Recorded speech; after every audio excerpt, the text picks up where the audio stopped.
Halo semuanya, berjumpa lagi dengan saya, tentunya masih sama bersama channel astronomi kesayangan kalian semua, Nasi Angkasa. Pada video terakhir di tahun 2021 ini, saya akan menyampaikan sebuah pembahasan yang menarik nih, terutama bagi kalian semua yang udah nonton film Spider-Man No Way Home. Kalian udah tahu kan pembahasan ini akan mengarah kemana? Konsep atau teori multiverse ini memang sudah lama dibicarakan oleh banyak ilmuwan dunia. Mereka berpikir bahwa dengan luasnya alam semesta yang sampai saat ini masih belum terpecahkan, mungkin saja di luar sana masih ada alam semesta yang lainnya. Pasti menarik banget kan untuk membahas bersama pembahasan kali ini.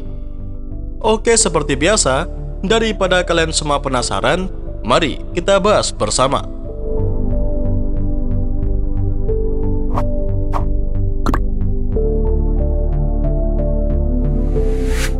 Jadi, teori multiverse menunjukkan bahwa alam semesta kita dengan ratusan miliar galaksi dan bintang yang hampir tak terhitung jumlahnya yang membentang puluhan miliar tahun cahaya mungkin bukan satu-satunya.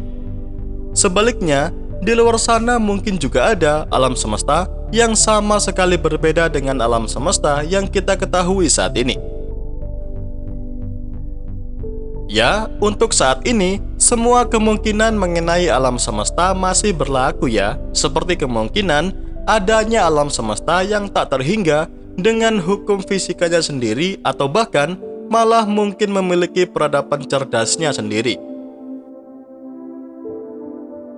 Nah, kurang lebih, itu tadi adalah pemahaman dasar mengenai apa yang disebut dengan multiverse.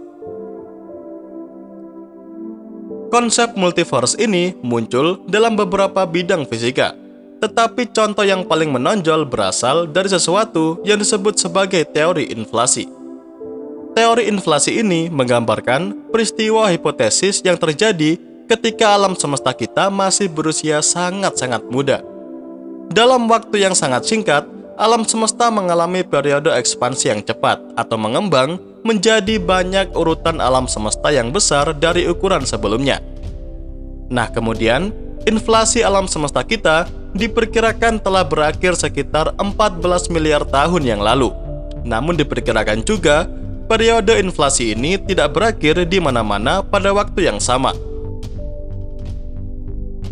Ada kemungkinan bahwa ketika inflasi berakhir di beberapa wilayah, periode inflasi ini terus berlanjut ke wilayah lain. Jadi sementara inflasi sudah berakhir di alam semesta kita, periode inflasi lainnya mungkin saja masih berlanjut di wilayah alam semesta yang lainnya dan terus berlanjut hingga saat ini.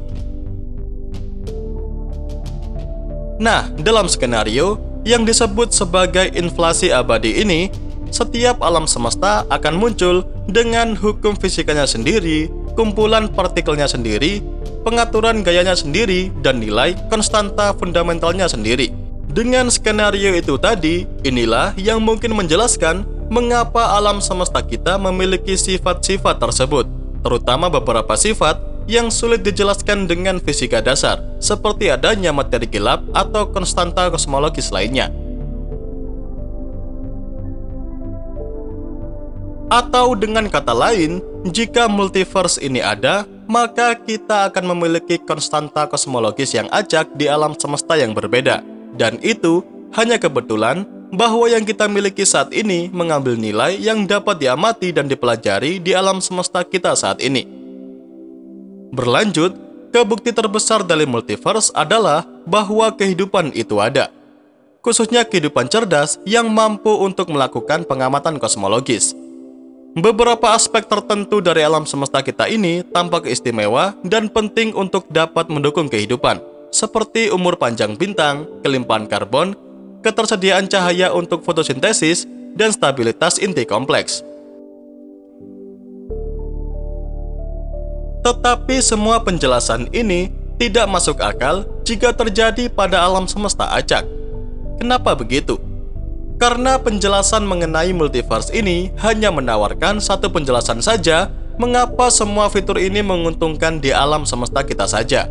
Atau dengan kata lain, begitu banyak hal yang harus berbaris tepat di alam semesta kita sehingga keberadaan kehidupan tampaknya mustahil terjadi di tempat lain tanpa adanya kesamaan dengan alam semesta yang sudah dipelajari saat ini. Teori ini memang tidak terlalu menarik, sehingga sebagian besar ilmuwan tetap skeptis terhadap gagasan multiverse dengan konsep seperti penjelasan ini. Nah, dengan semua itu tadi, apakah para ilmuwan selama ini belum pernah mencari bukti nyata adanya multiverse? Oke, jadi sebenarnya sudah ada banyak ilmuwan yang telah mencoba menemukan lebih banyak bukti fisik dan kuat untuk keberadaan multiverse.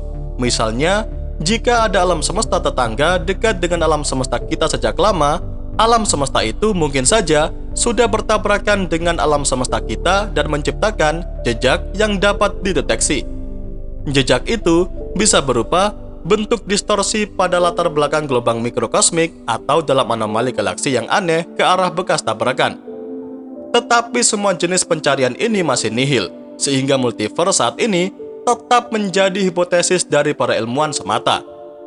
Untuk saat ini, para ilmuwan sedang mencari bukti multiverse dengan mencari jenis lubang hitam khusus yang bisa menjadi artefak potongan alam semesta kita yang terpisah menjadi alam semesta mereka sendiri melalui proses yang disebut sebagai terowongan kuantum. Jika beberapa wilayah alam semesta kita berpisah dengan cara ini, mereka akan meninggalkan semacam gelembung di alam semesta kita yang akan berubah menjadi lubang hitam dan mungkin masih ada sampai sekarang.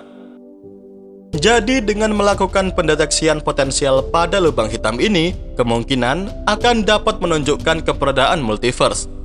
Tapi tentu, penelitian ini masih sangat jauh ya untuk kemudian benar-benar dapat membuktikan keberadaan multiverse atau alam semesta ganda. Dan itu tadi adalah kurang lebih penjelasan tentang multiverse yang dapat saya rangkum hari ini. Pada intinya sampai saat ini, multiverse masih belum terbukti keberadaannya. Tapi bukan berarti tidak ada ya. Kedepannya, penelitian masih akan terus dilakukan untuk dapat memastikannya. Entah kedepannya, apakah pada akhirnya para ilmuwan dapat memastikannya antara memang ada multiverse atau tidak sama sekali. Dan ya, itu saja yang dapat saya sampaikan pada kesempatan kali ini. Seperti biasa, semoga dapat memberikan wawasan baru seputar dunia astronomi sekaligus hiburan buat kalian semua.